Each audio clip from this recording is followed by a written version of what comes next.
Yeah, whatever. Ain't nobody got time for that. Hide your kids, hide your wife. Yo, you good, Joe? You are such a liar. Yeah, It's lit. Let's period go. I, period L. And that's on period. Hood chatter. What's going on, family, and welcome to Hood Chatter. I'm your host, Doc J, and I want to welcome you back to another episode. Thank you so much for joining into this experience. Last week's episode was our premiere, and although I was nervous, I am very happy with the outcome on last week's show. I truly am. I received a lot of really good feedback, and I'm excited to see how this unfolds as we go forward. So, to my surprise, I had a couple of hundred views of my reels and the show combined over the various platforms. So I received more DMs than I expected, with people sharing their stories and their thoughts and their comments. So I am going to continue to go through those stories and review those stories and see how that works for our future shows. So I'm going to continue to post the questions every week, and it's my hope that as we continue to grow, we'll receive more feedback and interaction, okay? So with that, we're back this week with another segment of In My Shoes. This week, I will introduce to you a 52-year-old man named Raymar from downtown Chicago, okay? Raymar's story is explosive and necessary in this day and age, okay? And particularly in our community. Although we might not have the same specific stories, the general takeaway is something that we all have and we've all experienced at some point or another. So I just want you to sit back and enjoy. This is Raymar's testimonial.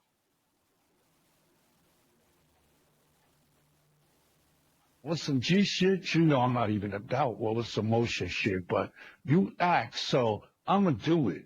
But this shit crazy, alright? You want me to tell you everything? Fuck it. My mom's died when I was like 12. Me, my brother, my two sisters was put in foster care with this mean-ass white lady who had like 6 black kids she was using to get money, right? So except for school lunch, I ate TV dinners for like a year. I never want to see a fucking TV dinner ever again, your word. I felt the responsibility to get up for school in the morning, and if we was late or missed school, she locked us in a room with no food for the whole day. You know what I'm saying? It was fucking torture, yo, for real. I stayed with that bitch for about a year when my pops came and got us after I turned 13. And we told the foster care people about that lady when my pops came to get us too, and they ended up taking them other kids because that bitch was nuts. But shit wasn't no better though. My piece of shit ass pops moved the 3 of us into a 2-bedroom apartment in the hood, and this nigga thought he was a drill sergeant and ain't never been in nobody's army. This nigga beat us for everything. He had us cleaning all the time, and if he didn't like it, we got beat. If we didn't finish our food, we got beat. TV too loud, beat. In the bathroom too long, beat.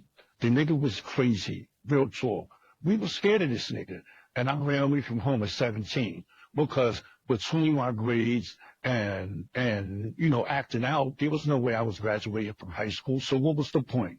And I was done dealing with my pop shit, so I was out. Damn. I stayed with some family and a couple of friends until one by one they put me out for different shit. And I admit I was doing dumb shit, but I didn't know no better. Ain't nobody ever teach me about how to be. They just taught me to shut up and do what I was told and beat my ass. So I got arrested for the first time when I was 18 for petty larceny, taking clothes and shit from stores, but that was my hustle. Steal shit from the store and sell it in the hood. That's how I got my money. I met this girl when I was 20. I loved that bitch, and she played me. Thinking back, I should have shot that bitch for what she did. I was 20, she was 19, and she lived in the hood not far from where I was staying with some people. And we started chilling and fucking, and I moved into her mom's Section E apartment. Her mom's was live wire though, so she ain't hear nothing about me staying here. We fucked around for almost 2 years, right? Then she met these birdhead bitches she started hanging out with. When she started going to school, and she started acting wild different. First I'm like, whatever. But then this bitch started bugging out, like, she always got attitude with me. Everything's a fucking argument about some dumb shit. Then she stopped giving me a pussy, so I knew something was out. I went to DSS one day. I come back to the crib, open the door, and there's these 3 niggas sitting in the living room. I walked in and niggas rolled up on me like, yo, shorty don't want you no more. What? I'm like, yo, who the fuck are y'all? And what the fuck is you talking about? I look around, all my shit already in bags. Long story short, I'm black. These niggas jumped me. This bitch was right there and let these niggas jump me in the crib.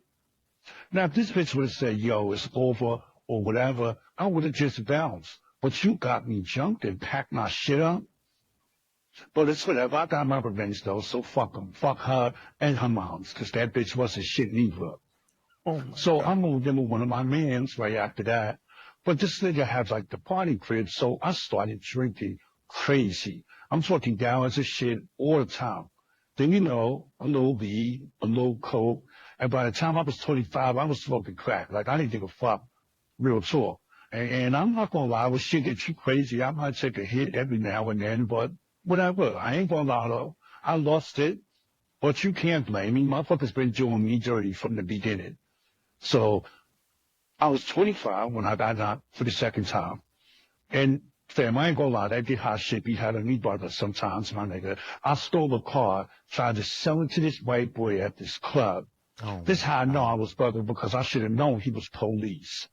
They locked my black ass right the fuck up for carjacking, the sale of a stolen vehicle, car theft, and fraud. So I did a bit of that shit. Listening to it now, that shit do sound crazy though, I ain't gonna lie. Alright, so what else? I got out, went to the shelter, met this chick on a bus. We started kicking it. She was cool, the pussy was fire, so I did PO the address and moved in. But I was broke and still getting high on the side, but she ain't know. I mean, I don't think she knew in the beginning anyway. But one night I went out, got smacked, ran up in the store with the hammer trying to get some bread. I wasn't gonna hurt nobody, but I was trying to get some paper. I don't even remember how much I got, but I made it happen. 2 days later, my dumb ass walking down the same block I held the store up to see my fucking picture all over the place on the wanted side. I said, fuck. You already know. Not again. Armed robbery got me locked for 8 years. But that was my last bit. After that, I said, fuck that. I'm not going back to the penitentiary again. This time when I got out, I went to the shelter, got a job at the local church that I kept for 15 years, doing stocking and cleaning for Sister Johnson. I love Sister Johnson. She was very nice. She hooked me up with food and clothes, but fuck that job. Her husband tried to play me and said that I threatened him, so they fired me, motherfucker. So I started cleaning this apartment building, but those motherfuckers ain't never want to pay me right, so I cursed them the fuck out. I ain't gonna let nobody try to play me. Fuck that. I just fought this nigga the other night for saying some slick shit and trying to play me. I'm sick of motherfuckers, yo. People ain't shit. They can't be trusted. I'm team me. Fuck that. Ain't nobody ever did shit for me, so what makes me think that shit gonna change now? I tried to help this dude out not too long ago and let this motherfucker move from my crib, and this nigga didn't want to give me no bread to stay there. I ended up having to fuck him up too. Like, come on. Yo, Doc, I'm 52, and at this stage of my life, I'm tired of being angry. I'm tired of being unhappy. I'm just fucking tired. Like, what the fuck? When is shit ever gonna get better for me? Like, yo, for real. One.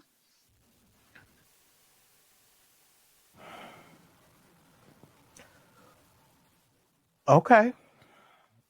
Raymar, first of all, I want to thank you for sharing your truth and being vulnerable and man enough to know and say, I'm not happy and I need help, okay?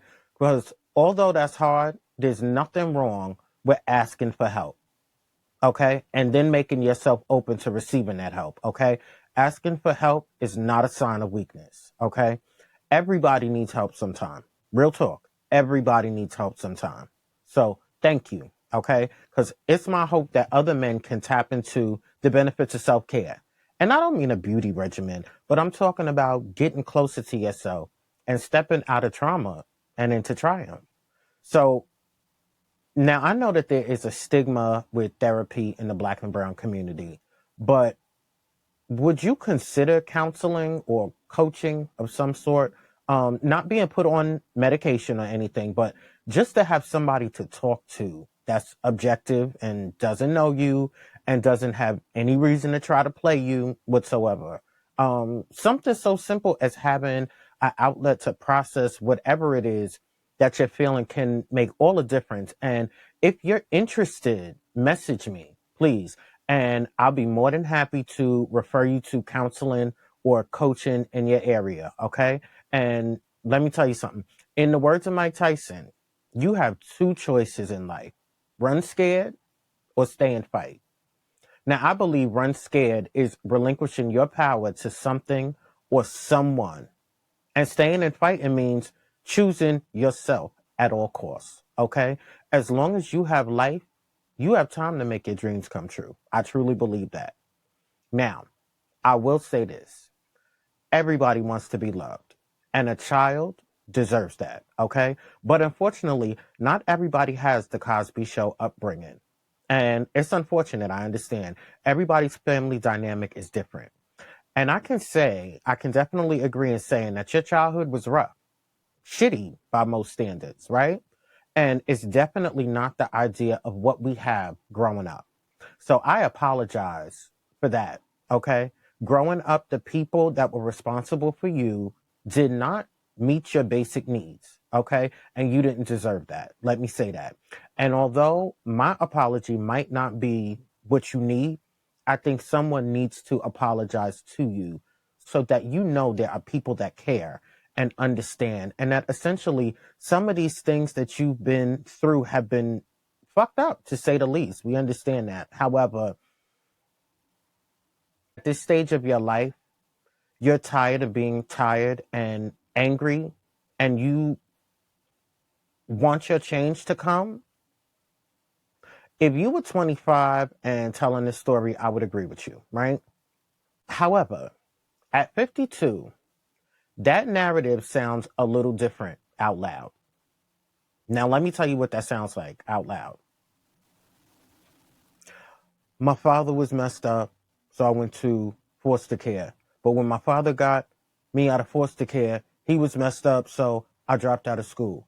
And because I dropped out of school and my father was messed up, I ran away. And because I ran away, I got arrested. And because I got arrested, the girl got me jumped when I got out. And then I started getting high because the girl got me jumped. And because I was getting high, I got arrested. And because I was getting high, I got arrested. And now I'm angry. I'm fired from different jobs. And I'm having fights with random people at the age of 52. Right? I can't stress enough the benefits of self-care and checking in with yourself, right? You might not have been here, but if you were here, remember last week I mentioned the benefits of checking in with yourself and taking stock to see what you need for yourself and from yourself, okay? Because hurt people hurt people. And it's so much easier to cause pain than to deal with what you're going with inside. And we often push our pain off on other people, and we bottle things up until they fester and boil over. And that causes us to make poor decisions or to react in a manner that's not necessarily becoming of who you are. Okay. Not dealing with unresolved issues can cause anxiety and depression and mood swings and violence and even suicide. So let me say this right here, since I put that in there. If anybody out there is experiencing any kind of mental health issues or bouts with feeling like suicide, you can dial 988. It is a national crisis hotline available 24 hours a day, 7 days a week, and there will be somebody there that can assist you and talk to you at any given time, okay? With that, I want to go into the next segment of the show. And today's topic of the show is nobody owes you anything. And I want to bring that up because I think sometimes we get so wrapped up in ourselves. We think that everybody around us is supposed to conform to what it is that we need or what it is that we're going through when we're going through, right? When we're at work, we expect our job to be emotionally intelligent or care about our feelings, right? When I started working, nobody gave a damn about your feelings. You can believe that, okay? And if you don't work, you don't get paid. If you don't go to school and you don't participate, you don't turn in your assignments, then you don't pass, right? And sometimes I think we get so wrapped up in self and being so self-absorbed and self-centered that sometimes we really believe that the outside world owes us something, and that if we don't get it, then we have an attitude and we take that out in some way, shape, or form, right? It's the same thing with your family. Your family is charged to love you, not to like you, okay? And that doesn't always happen. And let me say this too, to us. Not everything is the fault of the white man. Sometimes we got to take responsibility for our own shit, put in the work, pull ourselves up by our bootstraps, and make it happen. It's 2024. We can't blame everybody else for anything that's necessarily going on with us, right? Because in every situation, there's a part that we have to play and we have to put in work, right? Things don't necessarily get better on their own. It takes work. And things don't get better with you sitting in place and complaining, or at home getting turned up and numbing the pain. It takes work, and it's not going to be easy. It's not going to be easy. It's going to be hard work, because if it was easy, everybody would be whole and sane and at peace. Okay, so if you want things to start to turn around for you, and I'm not just talking to Raymar, I'm talking to all of us now. If you want things to turn around for you, you have to start to take active steps to make that happen. Okay, if you want better, you have to believe better, because you deserve better, right? You're worth it. And no matter what has happened to you or what you've been through, everybody wants to be and deserves love and happiness. So start speaking better to yourself and stop replaying yesterday. And you have to surround yourself around different people, okay? You can't expect different results from the same circle. Most importantly, and the one that probably you don't want to hear the most, but you have to, and now I'm talking to Raymar in this situation, I just want to run back. You have to stop getting high. Real talk. Like, you got to stop getting high, because, and you don't need for me to say that, but this pattern that getting high is doing, you see where that has left you, right? So let me also say this to you and to all of us. Nobody owes you anything. It's good to have people in your corner, and it's good to have support. But if we don't believe in ourselves and support ourselves and encourage ourselves, wanting better is never going to manifest itself, right? Raymar, I want to thank you again, because your testimony was fire, okay? And I wanted to share this story in hopes of helping someone see more clearly and begin to reshape the narrative for their life and set themselves up to be better and make better decisions. That's why I said in the beginning, you might not necessarily be able to resonate with the incarceration piece, but everybody wants to be better, but we don't necessarily put in the work to get where we need to be, right? And if we keep reliving our yesterdays, then we miss today and we don't plan for tomorrow. So live today, because we play with it, but tomorrow really isn't promised, right? We'll be right back. When someone to talk to, need someone to listen. Looking for clarity and strategy? Reach out to the Turnaround Project.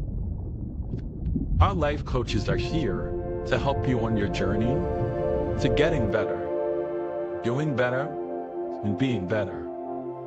Turnaround Project, helping individuals learn to help themselves. Yeah, we on to the next one.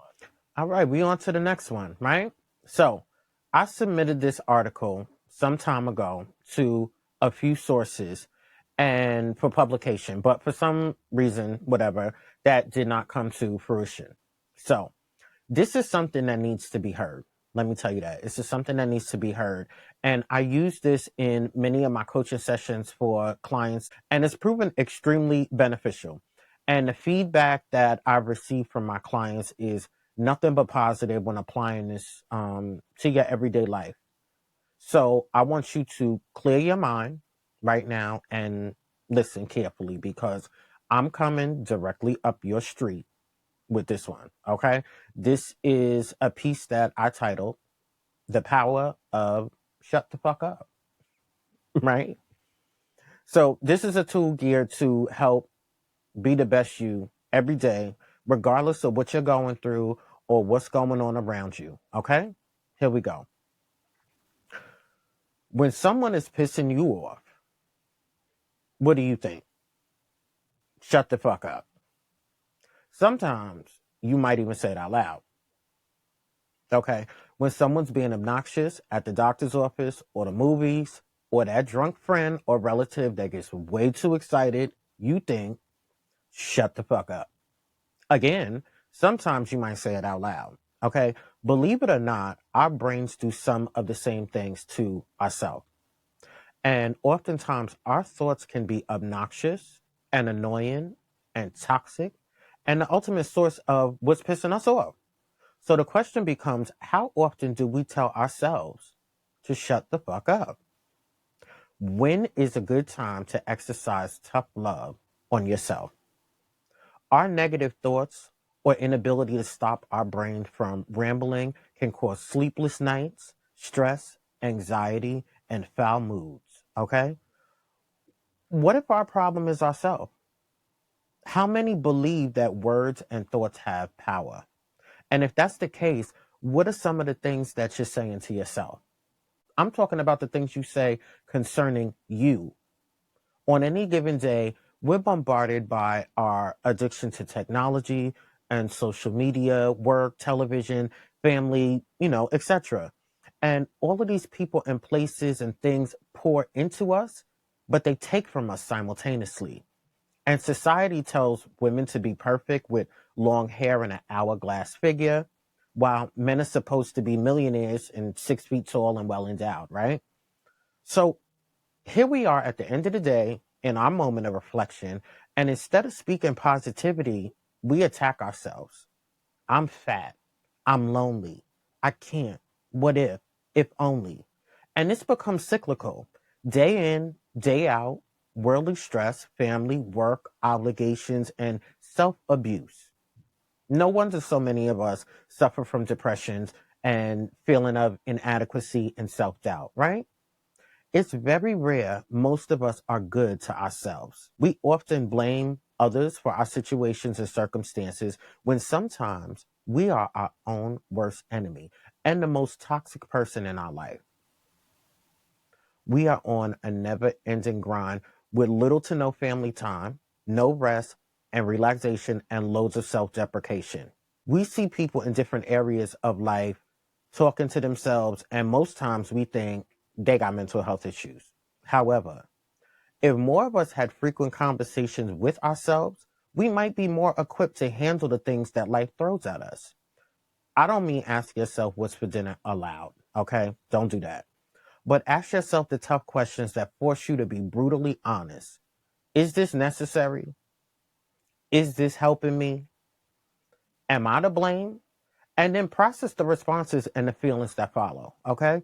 Anything or anyone in life that is not lifting you up, pouring into you, encouraging and supporting you should experience tough love by the way of shut the fuck up, okay? If you won't let someone else waste your time, then don't waste your own time. Your comments don't always have to be positive, but truthful. And the goal is to identify what happiness looks like for you, then embrace it and live in it. Speak positivity and encourage yourself, your day, your space, and your life. Declare that life is mine, peace is mine, success is mine, and watch your brain begin to activate the endorphins that will bring about positive feelings, positive interactions, and that internal peace that life tries to rob from you daily. The thought process will not happen overnight, okay? We're all conditioned to be critical and judgmental and self-deprecating. So this will take time, okay? I'm not naive to that. And it's going to take time and dedication. But guess what? You're worth it. The more positivity you speak inward, the more your outward voice will project positivity back to you and display itself in other areas of your life. Now, I'm not naive, okay? And I know that we have a petty and reactive side that sometimes jumps out knowingly and unknowingly. So, in hopes of preventing chaos, here's a little last minute advice. It might not be a good idea to tell your boss to shut the fuck up. But when someone is hating on your joy, your love, your peace, your happiness, your time, look at them and say or not say, shut the fuck up. I'm worth it. Okay? So, what is the narrative that you're telling yourself? What are you beating yourself up about? Negative thoughts and comments encourage negative emotions and can manifest itself into physical ailments. We are sometimes our own worst enemy. And we have to learn to start speaking sweetly to ourselves. There is no need to keep kicking yourself and reliving the past. We must learn from our mistakes and then keep living. Time that we spend internalizing negative narratives is time that we're not spending living. And what a horrible thing it is to miss out on life because you can't get out of your own way, right? There's a popular gospel song that I love, and the words are in small, look in the mirror and encourage yourself. Pat yourself on the back and tell yourself you can make it. And these words are so true, okay? There's always something going on, and we need a little extra something to get us through. So I'm going to say this, call on whatever or whoever it is that you believe in and pray on that thing and meditate and then listen for clarity. But in the meantime, encourage yourself because words have power and we can find the words to support and encourage others. But oftentimes we have a hard time internalizing those same words to uplift ourselves. The co-founder of the Huffington Post, Ariana Huffington, says accurately, and I love this so much, failure is part of success, not opposite. And I know that when I was considering going for my doctorate, I was so racked with emotions of the possibility of failure and the fear of success, because that's something too. But it took me 3 years before I even applied. And I had to get to a point where I was like, Jamel, shut the fuck up. Like, really, what are you doing? And when I started to encourage myself and lean on my faith, of course, I started to be able to envision better for myself. And the idea of failure became less crippling and it allowed me to move on, really. So I hope this helps somebody in some way because I want you to understand that nobody owes us anything. And we have the power to make the change that we need and that we seek in our lives. So I will say, if you believe in something, pray on that thing.